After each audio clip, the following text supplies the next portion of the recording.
ಈ ಕೋವಿಗಳನ್ನು ಅಥವಾ ಈ ಗನ್ನ ಲೈಸೆನ್ಸ್ಗಳನ್ನು ಕೊಡ್ತಕ್ಕಂಥದ್ದು ಜಿಲ್ಲಾಧಿಕಾರಿಗಳು, ಪೊಲೀಸ್ನವರು NOC ಕೊಡ್ತಾರೆ. ಅವರಿಗೆ ಒಂದು ಆರ್ಮ್ಸ್ ಆಕ್ಟ್ ಅಂತಕ್ಕಂಥದ್ದು ಒಂದು ಕಾಯ್ದೆ ಇದೆ, ಕಾನೂನಿದೆ. ಅದಕ್ಕೆ ಪ್ಯಾರಾಮೀಟರ್ಸ್ ಅನ್ನು ಡಿಫೈನ್ ಮಾಡಿದ್ದಾರೆ, ವೆಲ್ ಡಿಫೈನ್ಡ್ ಪ್ಯಾರಾಮೀಟರ್ಸ್. ಅವರು ಆ ಕೋವಿ ಅವರ ಹತ್ರ ಇದ್ದಾಗ ಅವರಿಗೆ ಅದನ್ನು ಉಪಯೋಗ ಮಾಡುವಂಥ ದೈಹಿಕ ಶಕ್ತಿ ಇರಬೇಕು, ಮಾನಸಿಕ ಅಸ್ವಸ್ಥತೆ ಇರಬಾರ್ದು, ಯಾವುದೇ ಕ್ರಿಮಿನಲ್ ರೆಕಾರ್ಡ್ಸು ಅಥವಾ ಆ ಕೇಸ್ಗಳಲ್ಲಿ ಇನ್ವಾಲ್ವ್ ಆಗಿರಬಾರ್ದು. ಈ ರೀತಿ 10 ಕ್ರೈಟೀರಿಯಾಗಳನ್ನು ಕೊಟ್ಟಿದ್ದಾರೆ. ಕೃಷಿಗೆ ಸಂಬಂಧಪಟ್ಟಾಗೆ ಅವರು ಇಂಥ ಕೃಷಿ ಭೂಮಿಯಲ್ಲಿ ಇರ್ತಕ್ಕಂಥ ಅಲ್ಲಿ ಇರುವಾಗ ಅವರಿಗೆ ಲೈಸೆನ್ಸ್ ಕೊಡ್ತಾರೆ. ಇವರೆಲ್ಲೋ ತಾಲೂಕಿನ ಹೊರಗಡೆ ಇದ್ದು, ಯಾವುದೋ ಪಟ್ಟಣದಲ್ಲಿದ್ದು, ಕೃಷಿ ಭೂಮಿ ಎಲ್ಲೋ ಬೇರೆ ಕಡೆ ಇದ್ದಾಗ ಇಲ್ಲಿ ಅವರಿಗೆ ಇಟ್ಕೊಳ್ಳೋದಕ್ಕೆ ಅವಕಾಶವನ್ನು ಕೊಡೋದಿಲ್ಲ, ಕಾನೂನಿನಲ್ಲಿ ಅವಕಾಶ ಇಲ್ಲ. ಈ ರೀತಿ ಅನೇಕ ನಿಬಂಧನೆಗಳಿರೋ ಕಾರಣಕ್ಕಾಗಿ ಅದು ತಡ ಆಗ್ಬೋದು. ಈಗ ನೋಡಿ, ಮಂಗಳೂರು ನಗರದಲ್ಲಿ 23ರಲ್ಲಿ 34 ಅರ್ಜಿಗಳು ಸ್ವೀಕೃತ ಆಗಿದೆ, 24ರಲ್ಲಿ 97 ಅರ್ಜಿಗಳು ಸ್ವೀಕೃತ ಆಗಿದೆ, 298 ಅರ್ಜಿಗಳು 25ರಲ್ಲಿ ಸ್ವೀಕೃತ ಆಗಿದೆ. ಅವಷ್ಟನ್ನು ಅವರು ಪ್ರಕರಣಗಳು ಯಾವುದೂ ಬಾಕಿ ಇಲ್ಲದೆ ಅವರು ಪರಿಶೀಲನೆ ಮಾಡಿ ಜಿಲ್ಲಾಧಿಕಾರಿಗಳು ಕೊಟ್ಟಿದ್ದಾರೆ. ಅದೇ ರೀತಿ ದಕ್ಷಿಣ ಕನ್ನಡದಲ್ಲಿ 367 24 298 25ರಲ್ಲಿದೆ. ಈ ವರ್ಷದಲ್ಲಿ 32 ಇದೆ. ಉಡುಪಿಯಲ್ಲಿ 750 23ರಲ್ಲಿ ಅರ್ಜಿಗಳಿದ್ರೆ 24ರಲ್ಲಿ 1050 ಇದೆ, 25ರಲ್ಲಿ 500 ಇದೆ.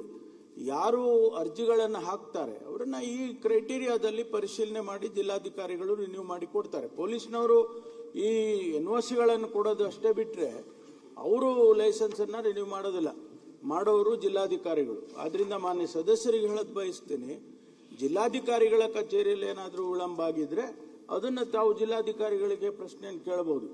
ಆದರೆ ನಮ್ಮ ಪೊಲೀಸ್ ಇಲಾಖೆ ವತಿಯಿಂದ ಯಾವುದೇ ಪ್ರಕರಣಗಳು ಅರ್ಜಿಗಳು ಬಾಕಿ ಇಲ್ಲ ಅಂತಕ್ಕಂಥದ್ದನ್ನ ಅವರ ಗಮನಕ್ಕೆ ತರೋದಕ್ಕೆ ಬಯಸ್ತೇನೆ.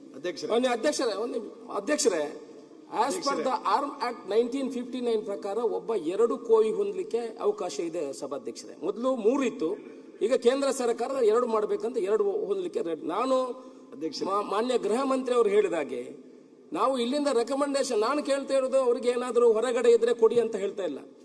ನಮ್ಮ ಗ್ರಾಮದಲ್ಲೇ ವಾಸ ಮಾಡ್ತಿರುವಂತ ರೈತರು ಸುಮಾರು 250ರಿಂದ 300 ಕೋವಿ ಲೈಸೆನ್ಸ್ಗಳನ್ನು ತಮ್ಮ ಸೂಪರಿಂಟೆಂಡೆಂಟ್ ಆಫ್ ಪೊಲೀಸ್ ಅವರಿಂದ ಕ್ಯಾನ್ಸಲೇಷನ್ ಮಾಡಿದ್ದಾರೆ. DC ಅವರು as per the NOC of the superintendent of police they will issue the license. ನಾನು DC ಅವರ ಹತ್ರ ಕೂಡ ಮಾತಾಡಿದ್ದೀನಿ.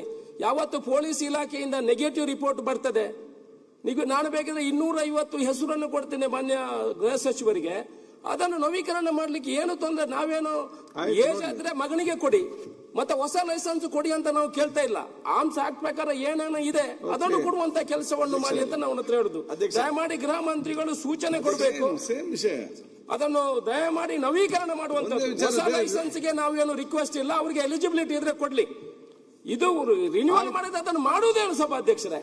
ಇಲ್ಲಾಂದ್ರೆ ಒಂದು ದೊಡ್ಡ ಗೋಡೌನ್ ಆದ್ರೂ ಓಪನ್ ಮಾಡಿದ್ರೆ ಗೃಹ ಇಲಾಖೆ ಅದರಲ್ಲಾಗಿ ತಗೊಂಡೋಗಿ ಇಡ್ತೀವಿ, ಬೈಬೇಕನ್ನಾದ್ರೂ ಮಾಡ್ಲಿ, ಅದನ್ನ ತಗೊಂಡೋಗಿ ಇಡುವುದಲ್ಲಿ ಕಟ್ಟಿಗೆ ತರ ಹೇಳಿದ್ರಲ್ಲ ಸಚಿವರೇ ಉತ್ತರ ಅಲ್ಲ, ಆ ಉತ್ತರ ನಮ್ಮ ಪ್ರಶ್ನೆಗೆ ಉತ್ತರ ಬರಬೇಕಲ್ಲ ಸಭಾಧ್ಯಕ್ಷ. ಅಧ್ಯಕ್ಷರೇ, ಸದಸ್ಯರು 250 ಅರ್ಜಿಗಳು ಇದೆ ಅಂತಕ್ಕಂಥದ್ದನ್ನು ಹೇಳಿದ್ದಾರೆ. ಅದು ನನಗೆ ಕಳಿಸ್ಕೊಡಿ ದಯಮಾಡಿ. ಎಲ್ಲೆಲ್ಲಿ ಬಾಕಿ ಇದೆ ಅದನ್ನ ನೀವು ಕಳಿಸ್ಕೊಟ್ರೆ ಪೊಲೀಸ್ ಇಲಾಖೆ ವತಿಯಿಂದ ಪೆಂಡಿಂಗ್ ಆಗಿದ್ರೆ ನಾನು ಅವ್ರಿಗೆ ಸೂಚನೆ ಕೊಡ್ತೇನೆ. ಪೆಂಡಿಂಗ್ ಅಂತಲ್ಲ, ಬಂದದ್ದನ್ನೆಲ್ಲ ಪೆಂಡಿಂಗ್ ಅಂತ ಕೇಳ್ತಾ ಇದ್ದಾರೆ ಸಭಾಧ್ಯಕ್ಷ. ಇವರು ಬಂದ ಕೂಡಲೇ ಅದನ್ನು ಅವರಿಗೆ ಕೊಡಬಾರ್ದು ಅಂತ ಬರೀತಾರೆ. ಆಯ್ತು, ಯಾವ್ದು ರಿಜೆಕ್ಟ್ ಪಟ್ಟಿ ಕೊಡಿ ಅವರಿಗೆ, ಪಟ್ಟಿ ಕೊಡುವಂತ ಕೆಲಸ ಮಾಡ್ತೀವಿ. ನಿಯಮಗಳು ಸರಿಯಾಗಿದ್ರೆ ಕೊಡ್ತಾರೆ, ಅದಕ್ಕೆ ನಾನು ಸೂಚನೆ ಕೊಡ್ತೀನಿ. ಪ್ರಾಕ್ಟಿಕಲ್ ನಿಯಮಗಳು ಸರಿ ಇದ್ರೆ ಕೊಡಲ್ಲ ಗ್ರಾಮ ಮಂತ್ರಿಗಳೇ, ನಿಯಮಗಳು ಸರಿ ಕೊಡುವುದಿಲ್ಲ. ನಿಯಮಗಳು ಸರಿಯಾಗಿದ್ದಾರೆ, ನಾನೇ ಸೂಚನೆ ಲಿಸ್ಟ್ ಕೊಡಿ, ಪರಿಶೀಲನೆ ಮಾಡಿ ನಿಯಮ ಪ್ರಕಾರ ಕೊಡ್ತಾರೆ ಅಂತ ಹೇಳಿದ್ದಾರೆ. ಕೊಡಿಸ್ತೀನಿ, ನಾನೇ ಕೊಡಿಸ್ತೇನೆ. Thank you.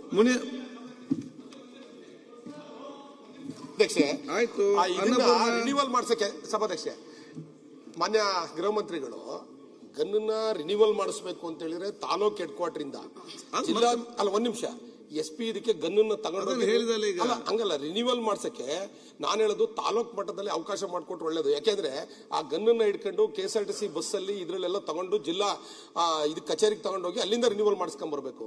ತಾಲೂಕ್ ಕಚೇರಿಯಲ್ಲೇ ಕೊಟ್ರೆ ತುಂಬಾ ಅನುಕೂಲ ಆಗತ್ತೆ. ಇಲ್ಲ ಅಂದ್ರೆ ಜಿಲ್ಲಾ ಮಟ್ಟಕ್ಕೆ ತಗೊಂಡೋಗೋದು ವಾಪಸ್ ತಗೊಬರ್ತಕ್ಕಂಥದ್ದು ತುಂಬಾ ಕಷ್ಟ ಅಲ್ಲ. ಸಭಾಧ್ಯಕ್ಷ ಕ್ವಶನ್ ಹಾಕಿದ್ರೆ ನಂಗೆ ಬಂದಿಲ್ಲ 2 ವರ್ಷದಿಂದ ಕೊಡ್ತೀನಿ. ಅದಕ್ಕೋಸ್ಕರ ತಮ್ಮ ಮುಖಾಂತರ ಇಲ್ಲಿ ಹೇಳಿದ್ರೆ ನೀವು ಇದ್ದಾಗ ಹೇಳಿದ್ರೆ ಅದಕ್ಕೆ ವೆಯ್ಟ್ ಇರುತ್ತೆ. ಹಂಗಾಗಿ ದಯವಿಟ್ಟು ಮಾನ್ಯ ಗೃಹ ಮಂತ್ರಿಗಳು ಅದನ್ನ ತಾಲೂಕ್ ಕೇಂದ್ರದಲ್ಲೇ ರಿನ್ಯೂವಲ್ ಮಾಡ್ಕೊಡಕ್ಕೆ ಅವಕಾಶ ಮಾಡಿಕೊಟ್ರೆ ಬಾರಿ ಒಳ್ಳೇದು. ತಾಲೂಕ್ ಹೆಡ್ ಕ್ವಾರ್ಟರ್ 100 ಕಿಲೋಮೀಟರ್ ತಗೊಬಂದು ಮಾನ್ಯ ಅಧ್ಯಕ್ಷರೇ, ಅದು ಪಾಲಿಸಿ ಡಿಸಿಷನ್. ಅದನ್ನ ನಾವು ಪರಿಶೀಲನೆ ಮಾಡಬಹುದು. ಯಾಕೆಂದ್ರೆ ತಮ್ಗೆ ಅಷ್ಟೇ ಅಲ್ಲ, ಇಡೀ ರಾಜ್ಯದಲ್ಲಿ ತಾಲೂಕು ಮಟ್ಟದಿಂದ ಕೊಡ್ಬೇಕು ರಿನ್ಯೂವಲ್ ಮಾಡಿ ಅಂತೇಳಿ ಮತ್ತೆ ಯಾರಿಗೆ ಅಧಿಕಾರ ಕೊಡ್ಬೇಕು ಪ್ರಶ್ನೆ ಬರ್ತದೆ. ಯಾಕಂದ್ರೆ ಅಲ್ಲಿ ಜಿಲ್ಲಾಧಿಕಾರಿಗಳು ರಿನ್ಯೂ ಮಾಡ್ತಾರೆ, ಇಲ್ಲಿ ತಾಲೂಕು ಮಟ್ಟದಲ್ಲಿ ಯಾರು, ಆಗ ತಾಲೂಕು ಮ್ಯಾಜಿಸ್ಟ್ರೇಟಿಗೆ ಅಧಿಕಾರ ಕೊಡ್ಬೇಕು. It's A policy decision. Annapurna